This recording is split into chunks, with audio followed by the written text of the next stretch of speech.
This whole thing has been the springtime for Hitler of conventions. I mean, Las Pegasus Unicon was bad. That scam Minecraft convention a few years ago was bad.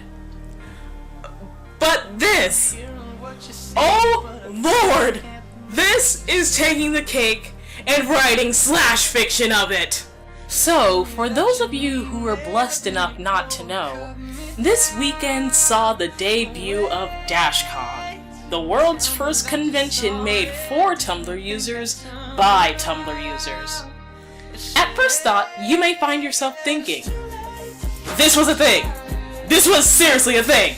This was a thing and nobody died? And yes, that is usually what went through many people's minds. However, I will admit that when the ideas for DashCon, originally called TumbleCon before Tumblr told the committee to stop using their name or face legal action, first popped up, I was kind of getting into it. Then I started to realize what a shithole Tumblr is and how the user base should never see the light of day.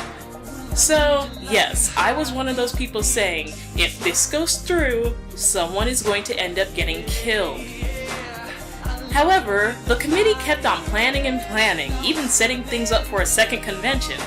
And soon enough, the week of DashCon was upon us, toting such attractions as the Welcome to Night Vale crew coming down for a live reading that you had to pay extra for in advance, Steam-powered Giraffe hosting a concert that you have to pay extra in advance for, an artist alley for all of your favorite Tumblr artists, a game room, and hundreds of panels.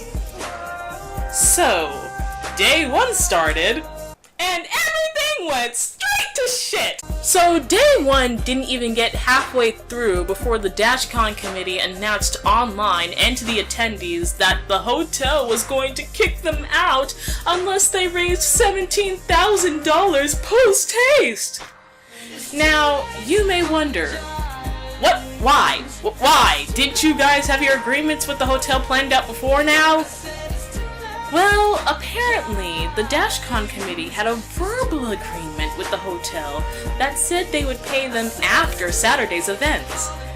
They were probably hoping they would get enough revenue from people buying day passes on Saturday to do so.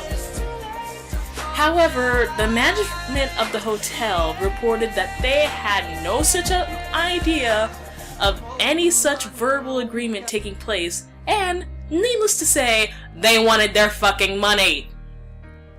Which, yeah, is more than understandable. Do you know how much extra stress and work hotel staff go through when conventions are in town? Yes, it's vacation revenue, but holy shit, drunk and spastic teenagers are horrible to work with and work around.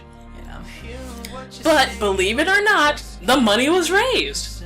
Apparently, these kids had enough spare money around to donate this $17,000 and keep the con running. You know, I would be one of those people to mention what you could have done with $17,000, but as of this point, I'm more concerned for the parents of these kids who would have to scream and cry for mommy and daddy to donate so their kids could hear about homoerotic subtext in your fandoms. So, they had a big almost meltdown. You would think that they would save face and be able to redeem themselves from that, right? Right? Steam-powered Giraffe apparently have had their concert at DashCon cancelled since last year, and no one in the DashCon committee told any of the people who paid extra to see them. Hence, some people haven't been refunded for that. Welcome to Night Vale actually used their own money and resources to fly out to Chicago, where this whole thing took place, and hosted a small meet and greet before contacting the committee and asking, well, we're here, we're super psyched to perform tomorrow, but there's the matter of our payment, and the money for our hotel rooms? DashCon's response? It basically boiled down to them saying, what do you mean you can't work for free? Needless to say, the Welcome to Night Vale team jumped ship and left. However, DashCon made a post after those waiting for the live show had been waiting for an hour, basically to throw Night Vale under the bus, saying that the Night Vale crew refused to participate for reasons that they would rather not go into.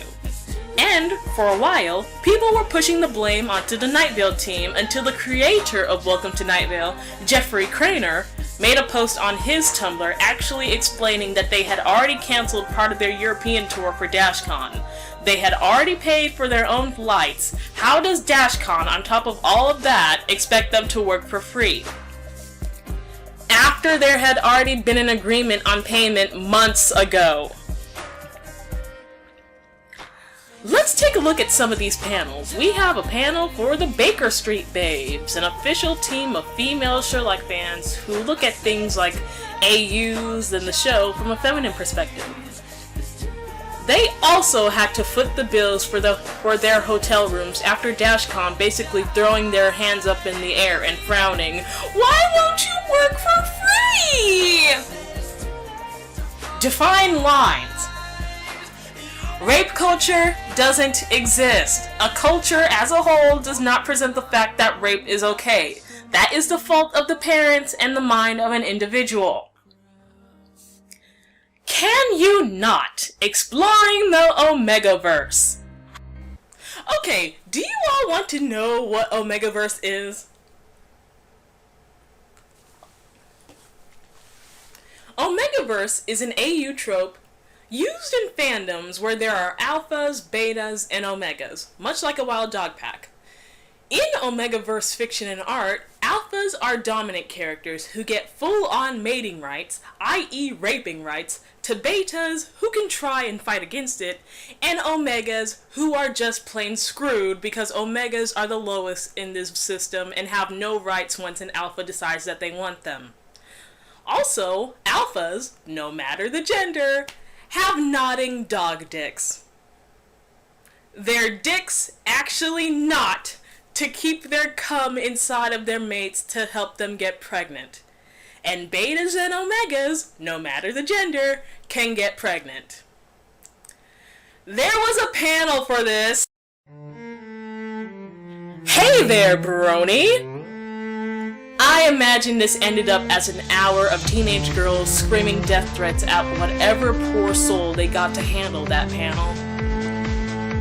The language of Tumblr. Oh, you mean that I too could learn how to type like a socially awkward twit with shit-tier spelling and senses of humor? Oh! British men with cheekbones. No comment.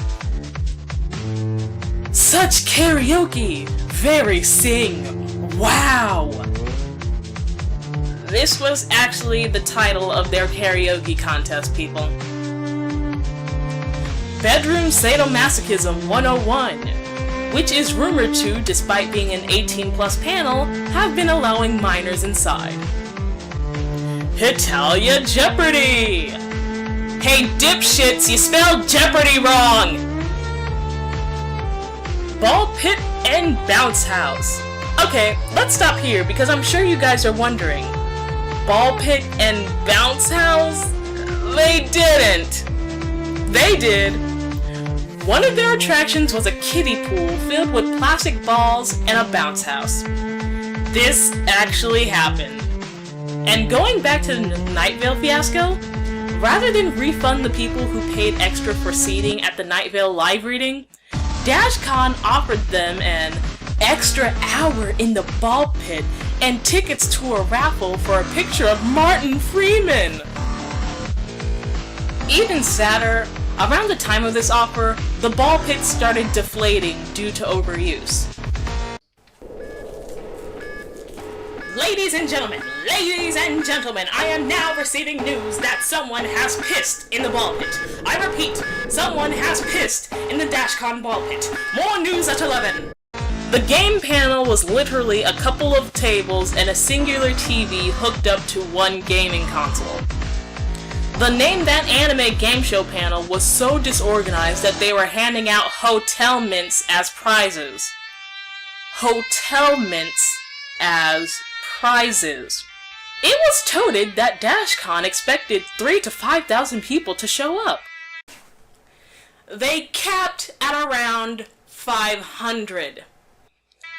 There have been accounts of attendees crying and panicking about how they're stuck at this train wreck of a con and can't get home because they paid all their money for weekend passes.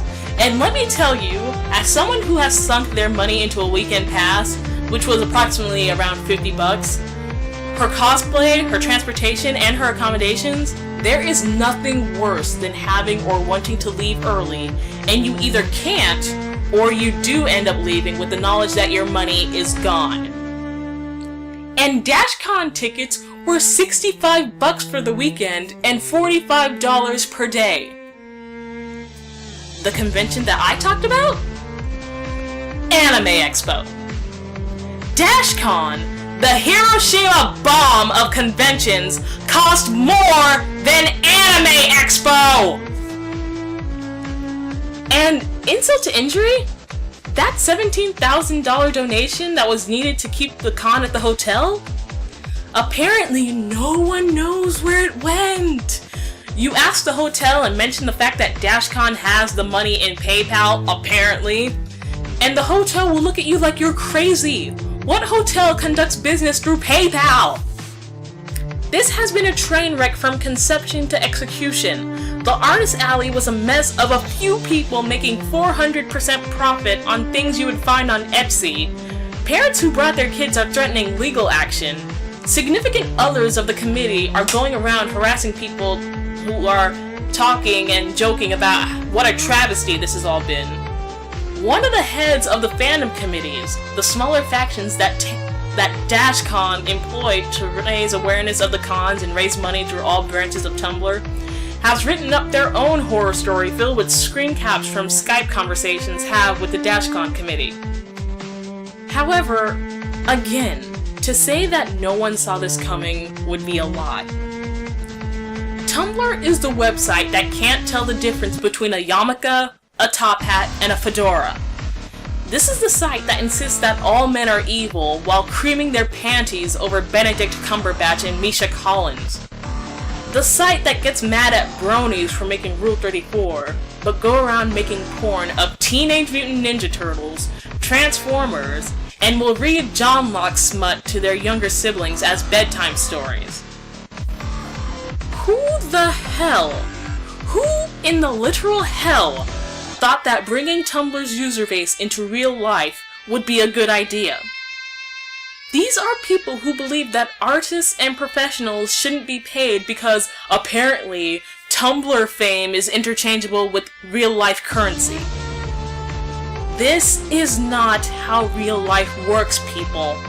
And now, due to your detachment from reality, Tumblr is now linked to one of the biggest financial and social flops of the internet age. Barely a week after the 4chan fiasco. But hey, it's just a thought. Intruders located! They're on the weather deck, starboard side! Make it rain! I don't really see how that's gonna help, but okay. We're gonna rain! Yeah!